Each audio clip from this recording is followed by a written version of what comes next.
Our journey of new beginnings will always honor and rejoice the past. This is Every Widow Thing. Today's episode is brought to you by Roger Brooks and his team at Strategic Investment Management. As an Austin-based fiduciary financial advisory firm, Roger and his team bring decades of experience and empathy to help people regain financial control through life's ups and downs so you can move forward with confidence. This episode is brought to you in part by spiritpieces.com, beautiful cremation jewelry and glass art pieces for people and pets. You can find their information on the Every Widow Thing Instagram highlight reel. Welcome back to Every Widow Thing. We are celebrating today because it is our 1-year anniversary. Yay! I did it like Oprah. Yay for us. Our episode came out May 1st, but we started working. It was in March. Yeah. Right. I mean, Can't when believe we it. think back on this year for Every Widow Thing, what are some standout moments? I think the first time we came in and recorded and everyone was so nervous. We looked like the deer in the headlights. Did y'all look back at that video? I got so tickled. I thought we are all like deer in headlights. It was Except for scary. Whitney. Except for Whitney, because Whitney's been on the air before. Yeah, but it's still nerve-wracking. I mean, what's funny is you get so nervous, but it's recorded, so you can cut out anything that goes wrong. Oh, and believe me, we have. Because And then we we go, have. oh, we might. I feel not like we should have scrapped said that whole first recording. I mean, it was No, it's up on YouTube. all over the place. on Well, YouTube. it didn't end up Oh, being yay. the first one. And it was edited quite a bit, right? Well, I will say we've gotten a lot better with the ums and the yeahs and the, you know, And the those likes. were cut out for sure. But we've gotten a lot better at that. But now it's like old hat. You guys just come in here. Nobody is concerned as much about how they look. You're just here to, you know. That's Get the really job been one of the done. most beautiful things that I think has come of this for me. Mhm. I was always very I wasn't even on social media for 6 years before I got off right before Oliver died in 6 years. And I still don't love it, Right. but you have to do it as part of promoting your business or whatever. And then I noticed that I was just, I would be so critical of my photos. And I mean, I still am. I still don't love them. Right. You know, all You the have to ones. let But some stuff I've let a go. lot of them just go on anyway. Like if we take something while we're out and I don't particularly like how I look in that photo, I just go, whatever. I mean, some days I look decent and some days I look horrible. To and Holly's everybody one of else, the you most look the critical same. and she's gorgeous. Like, Right. I'm like, what is she seeing? Because it's I not what know. I see. So I think we're so hard on ourselves. And you kind of taught me that, Whitney. You just have to get over it. And I thought, I could always be controlling because I Mhm. wasn't an actress. And Mhm.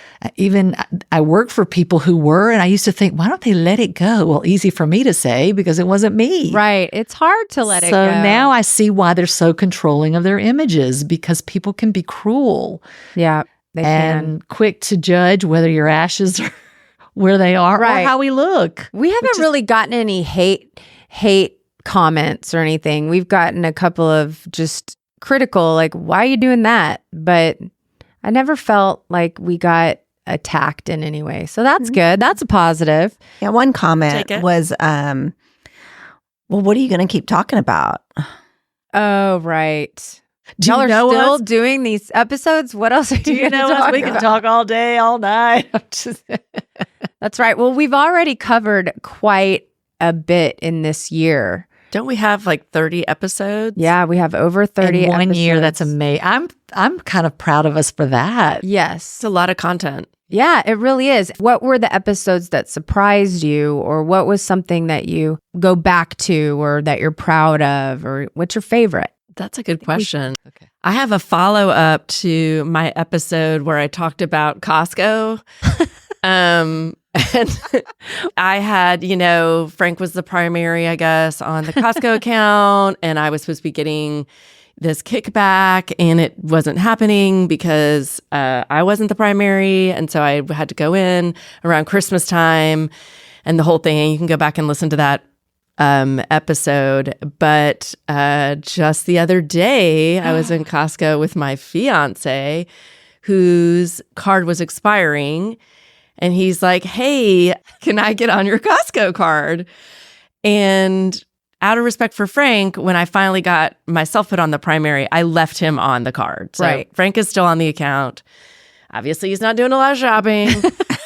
But I go in with Brendan, and I was like, sure. So I go in with Brendan, and the first time we tried to go, the machine was broken. So we had to go back another time. And we're in the line, and I said, hey, I want to get this guy on my account. And This guy. in this moment, she says, so am I removing the other person? Because you can only have two. I guess so. I'm not sure. But she just kind of looked at me, and I looked at him, and he looked at me. It was just And one of then those you moments. squeaked out a yes. Yeah, it was. It was one of those moments. I said, yes, it's time to get Frank off the Costco account. Brendan's getting on. And then he had his ex-wife, I think, still on his. Oh, hilarious. So he's like, we are ditching both of those people Oh, That's funny. and combining onto our Costco. So anyway. that's a hard thing, but it's I'm proud of you because it's not like he's ever replacing Frank, but in this Costco moment a little bit, I guess. It's a silly, mundane thing, but I still have Frank on bills. Dude, I do too. My bank doesn't know that Hunter's dead. Mine doesn't either. I just went yesterday. I'm It the still says same. joint. Yeah. But it doesn't matter. I mean, Yeah. the I would have mortgage to is the more shut it important down thing. and start all over because he was the primary. But we should make it clear because I noticed the other day that this is no judgment, but at all. I mean, as soon as they're dead, you're free to do whatever you want, date, marry, whatever. Lately, I've been noticing some are marrying within 2 years, 4 years, and I looked at a statistic from Social Security, and they said if they're not within 2 years, it doesn't usually happen. I said, well, I wonder what that age group is. They don't break it down. But Keira's engaged, but it's been 10 years. This is not like she's marrying somebody right out of the gate. It's been a while. I mean, we've all been And she's single had along quite a fair amount of few time. others. No, kidding. Oh, wow. Okay. Well, you No, dated. I've been with Brendan for 4 years. Yeah. So, But he's not the first person you dated, so it was No, I mean, thoughtfully done, meaning he was wow. not. Yeah, but I think that's something to think about. That you're almost 7 years, and Holly is 7. I'm 12 and a half, and she's 10. So I think we've done our fair share of dating. Yeah. it's time to change your Costco account up, people. Sometimes at the 10-year I don't mark, even have one. it might be time. I mean, I can't get you on mine now. There's no room. My family's too small. I mean, it's now like empty nesting. Well, that's the thing. So one of the things that has changed in this year of starting this podcast is Keira got engaged, which is huge. And Yeah, it was for me. Again, we dated for quite some time. And then it was really only when we were talking about combining we had maintained separate households. We still have separate households, but we're in the process of combining. And then at that point, I said, I want this to be more official if we're moving in together. And I just think that's better for the kids and for me. But yeah, it's definitely been a slower process. I find that I really take my time with everything now. Since the accident, everything's just kind of slowed down for me. which is that's a good thing, I think. Yeah. Well, you have other people to consider. I mean, the first time around, we didn't have kids to consider. It was just us. Yeah. I mean, I certainly wouldn't marry someone in 8 months now. I mean, that's different. That's how I did it the first round. You But never know. Never say never because I may when you not, know, but you know. yeah, maybe. But I know now what a marriage looks like and what it takes to make Sure. it work. So I'd be much more cautious, I think, Right. than I was before. Hey, but you know what? You're right. Famous last words. It'll be just me that'll be like, Yeah, you'd be like, we met in an but elevator. I don't know. I don't know. Yeah, you never know. You might be married before I am. You Holly, never know. Yeah, what I know. about? That's right. I feel like Holly, you have changed quite a bit in the last year. I have. I've become more confident and make y'all give me time to talk. That's right. You fight for your time. Gotta fight. That's And right. you started dating. Started That was dating. big. I mean, that was because you waited, what, 5 Sort of. years? 5 years or 6 years to date? 5. 5? Yeah. Yes. And you're doing. You went on TV. That's I right. did go on TV. We That had was a really segment. uncomfortable for me. Local Really news. hard. Yeah, on the local news, we had a segment, and Holly was like, "I'm doing it. I'm it's out of my comfort zone, but I'm going to do it. I feel like out of the four of us, you have done more out of your comfort zone I think so I too. agree, yeah. than the rest 100%. of us, Yeah. which is awesome. And even like being on social media, putting myself out there, like, it was really hard for me to post stuff on like my personal Facebook Right. page. Yes. But if we're trying to promote ourselves and grow, and we're doing it all together, and then I had to do it. Yeah. You know, I think that that's one thing the audience doesn't know that I don't think I realized when I signed on for us doing this and we all agreed to do it, is that it's more than just 2 hours in a recording studio. Right. It's editing. Whitney knows that all too well. It's posting content on social media. It's following up with, we get countless DMs, and we try to be so respectful of people that DM us and ask for advice, or they want to know, ask questions. We try to make sure that we answer all of those. It's so, and then events. I mean, Holly turned us on to this, to the place where she works, and they were so gracious to give us a percentage of sales for our podcast. I think that people don't realize this is so much more expansive than just 2 hours in a studio Right. talking about our stuff. Right. And so when everybody signed on, it's like, oh, this will be fun. I think Keira even said, oh, we'll just drink wine and it'll be recorded. Well, we were going out and sort of venting to each other anyway, in a way that only widows can share, what was going on with us that other people just couldn't really understand. Right. And so then Whitney said, well, this was, I don't know, sometime last fall, I guess. Yeah. And Or I think we said we maybe should around do the that. holidays. We should have a over a year podcast. ago. Yeah. And of course, y'all are just like, okay, you don't know like I said, you were just like, yeah, we'll do this, but it'll be recorded. And now a year in, now we're really diving into the business aspect of it. And now we're an LLC, and we're going to have a nonprofit arm, and Lacey's learning how to PowerPoint. And I've been doing a lot of Xeroxing Yes.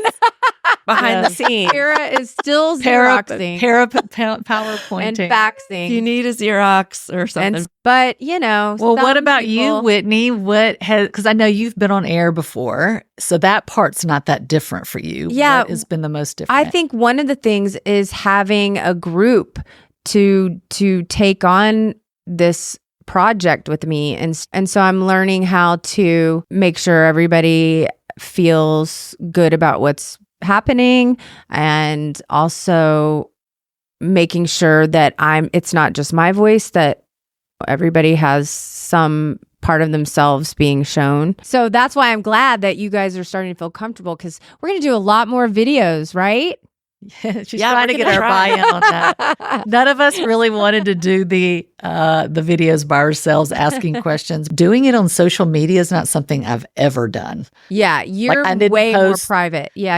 I Things didn't are do going to that. change this year, Lacey. Well, apparently it already has. Yeah. I told my whole story. I mean, I remember it. I was in the bed 2 days after that. Like, I had to get out and take care of my kid and everything. But at the time, I was just like, It hit you hard. It hit me hard. Like, Yeah. like opening up Frank over here.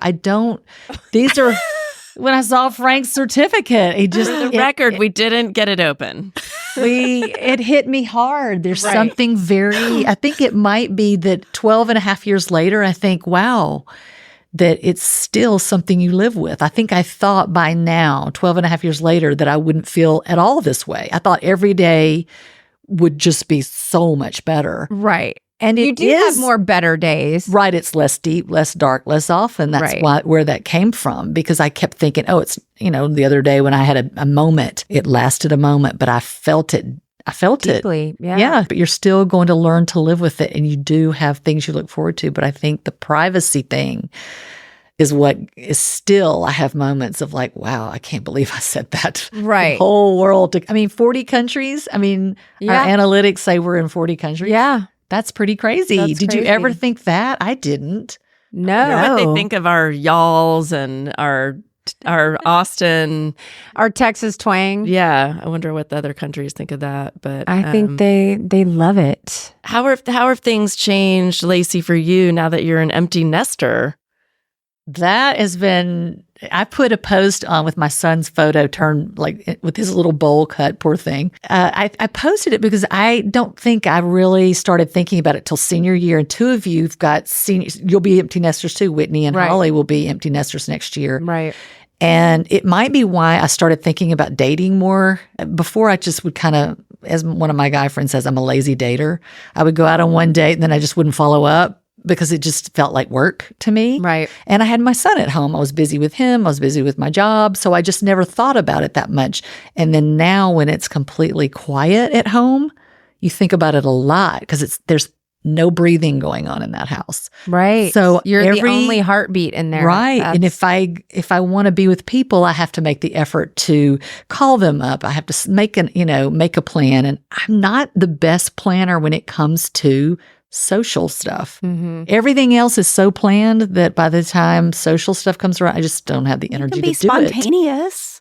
But a lot of times people can't lob on. You know what? Like I've even texted you guys and said, hey, anybody want to go have a drink? You guys begged me to go before. I know. And I was always like, no, too busy, job, kid, whatever. Now I'm like, please. Somebody, you're like, hey guys. Somebody. Right. But y'all have kids at home still. So there are days I'm like, yippee, I don't have to do breakfast. But I would say it has been a tougher adjustment than I thought. So, check on your friends that are empty nesting, solo parent. Yeah. Like it's hard if you have your spouse with you, then you're not the only one in the house. But but I think that's why people find a significant other or insignificant other because it's lonely. Mm-hmm. Don't you think? Yeah, it can be lonely. I mean, it can be lonely even with you guys only having one kid at home. Yeah, my kid's never home. Mine's never home. And if I make breakfast, he's not hungry or already ate. So, but I always assume, Holly, that because you have this circle of friends that loves to go out and drink wine together or come over each other's house. So I always assume you're busy. That's my assumption. That's not always the case. Yeah, just assume. And then you have your boyfriend. So I just assume y'all are doing something together. Yeah. So during the week, I don't know. For whatever reason, the podcast I feel like it takes up a lot of my time, but it's more like headspace. I think so too. You know? Mm-hmm. Until the PowerPoint. And then I'm tired and then I just go to bed or whatever. But then there are weekends like this last weekend where I was out and about the whole weekend and had to put myself to bed at like 8 p.m. That sounds fun. It was fun. We will be right back. Imagine a financial partner who meets you exactly where you are, acknowledging your grief and taking the time to listen, empathize, and truly understand what matters to you. Strategic Investment Management can help you plan a course that honors your past while embracing your future. Whether you're worried about tax implications, paying off debt, or stewarding your asset distributions, Roger's team can make a plan that's aligned with your family's needs and goals. For more information, visit www.strategicim.com or give them a call at 512-341-9898. Again, that's 512-341-9898. Tell them you heard about them on Every Widow Thing. All right, well, we recently had a podcast about our husband's ashes. Sadly, Keira still can't get into the box. Can you? We have to get in the box. I'm working on that. We got to get in the box. The whole point is you want to be able to do something with those ashes. I came across a great website. It's called spiritpieces.com. And what I love about it is that they give you a variety of options. It's jewelry, it's glass art, it's statues. You can do a ton of stuff with ashes, and we all have quite a few ashes. There's a lot in the box. Yeah, there is a lot in the box. I like the paperweight idea. And you know what's so great? And there's one that I'm actually going to order. It's this heart paperweight and it's beautiful. But what I love about the glass art is that they have like hanging pieces and stuff. And when the light hits it, it feels very heavenly. That's so pretty. I know. So if you're interested, if this is something that you would like for your own loved one, spiritpieces.com/every widow thing, so they know that you heard about it through us, is a great option for you and for your loved one. We hope you check it out. And now back to the show. All right. So let's go back to favorite episodes.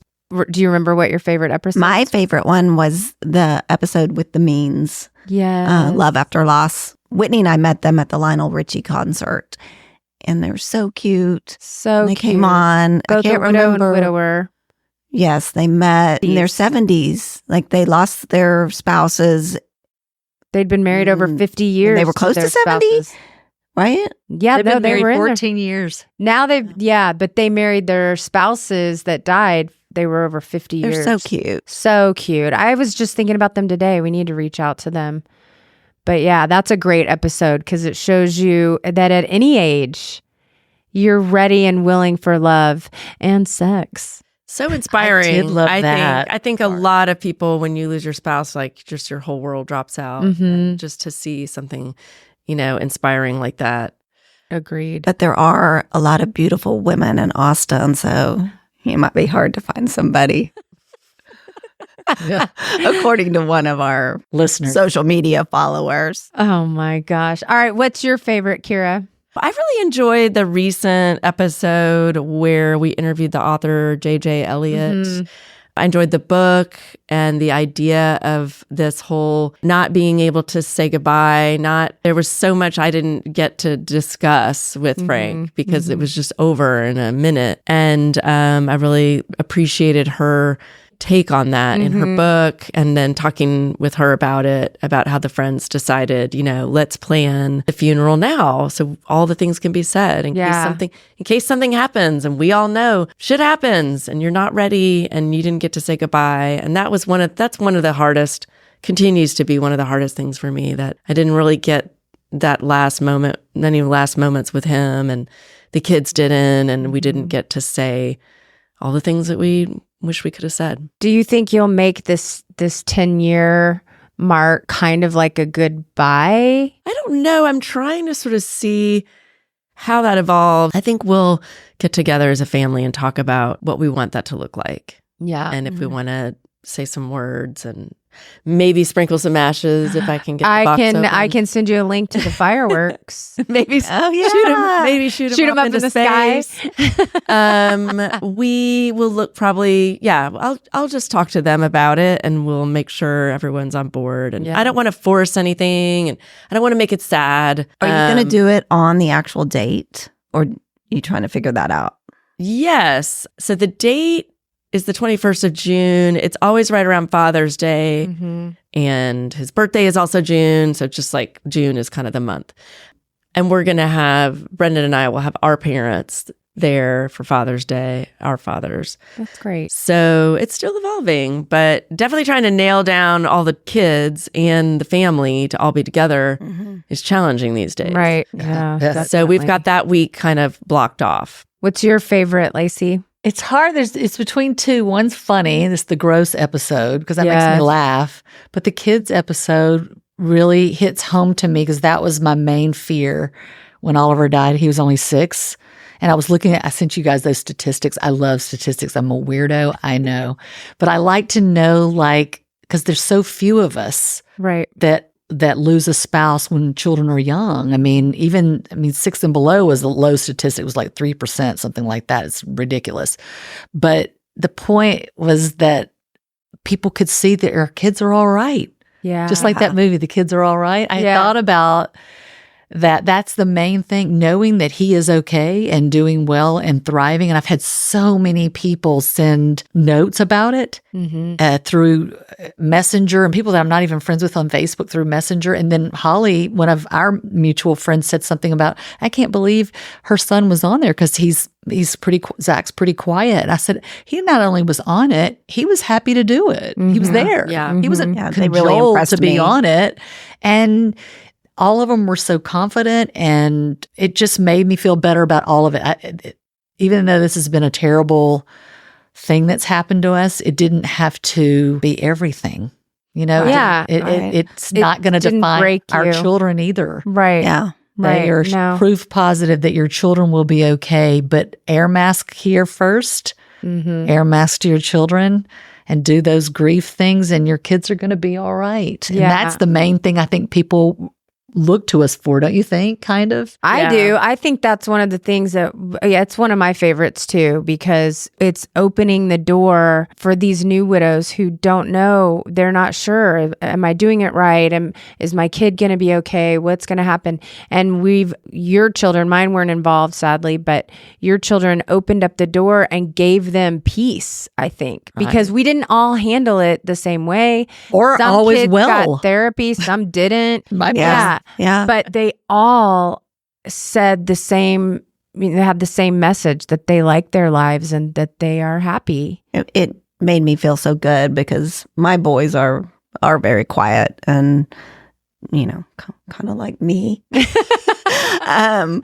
And I was so grateful that they agreed to be on. And I was happy with what they said and contributed all of our kids. And I could say for me, I didn't do it perfectly. That's what I wanted the listeners to hear too. I mean, please, I screwed up so much. And Ryder and I've even talked about that. Yeah. So many things that he may have seen or heard that I wish.